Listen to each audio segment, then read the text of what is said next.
జాగ్రత్తగా వినండి. మీరు తాగే కాఫీ అది ఏ బ్రాండ్ అయినా కానివ్వండి, ఖచ్చితంగా అందులో మినిమం 10% బొద్దింకలు ఉంటాయి. ఎస్, బొద్దింకలు, ఇతర పురుగులు ఉంటాయి. నేను ఈ విషయాన్ని ఊరికే గాల్లో చెప్పట్లేదు, 100% వెరిఫై చేసి చెప్తున్నాను. అలా ఎందుకు అంటే, కాఫీని వేర్ హౌస్లో స్టోర్ చేసినప్పుడు అందులోకి చిన్న చిన్న పురుగులు, ఎస్పెషల్లీ బొద్దింకలు ఎక్కువగా చేరుతాయి. వాటిని కాఫీ నుంచి తొలగించడం ఇంపాసిబుల్.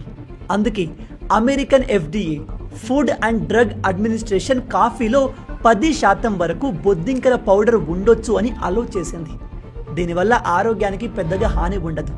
బట్ మీరు తాగే ప్రతి కాఫీ బొట్టులో పురుగులు, బొద్దింకల పౌడర్ ఉంటుంది. మీలో ఎంతమంది ఈ విషయాన్ని కొత్తగా తెలుసుకుంటున్నారు? ఈ వీడియోని కాఫీ తాగే మీ ఫ్రెండ్స్ అందరితో షేర్ చేయండి. అండ్ ఇలాంటి అమేజింగ్ ఫ్యాక్ట్స్ కోసం మన పేజ్ని ఫాలో అయిపోండి.